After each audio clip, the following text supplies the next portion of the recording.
In your own opinion or Yes. kung sino man may kahalala kang naka-experience ito, bakit sa tingin nyo ang baba ng birth rate dito sa Canada? Like when I work abroad for 20 years, like Asian, of course, Philippines, a lot of babies, a lot of, because of course they have time for them to be with their family and bonding. But for the first world, they focus work. That's what I observed. Meron akong 3 anak. So yung panganay ko, nagpakasal siya at the age of 33. Siguro, focus sila sa kanilang career, and then travel, ganyan. And then, nakapagtapos na naman sila ng pag-aaral. Like, yung bunso ko is only 20, talagang pinupursue niya makatapos. Tsaka, hindi muna nila iniisip na magkaanak agad.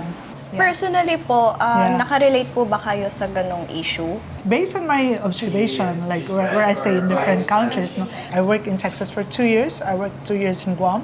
Those rich countries, they just only produce like 1 or 2 babies or nothing, because of course they're rich and they don't have enough time to be together and they focus their work. Whereas those poor countries, they have a lot of babies, they have to be together, and that is the irony of life. Yung generation namin, sabay-sabay kaming nag-asawa, and then, syempre, nagkaanak, bata. Hindi namin iniisip na, kailangan mag-travel. Unlike ngayon kasi yung mga bata, nakakapag-travel sila kahit wala silang work eh.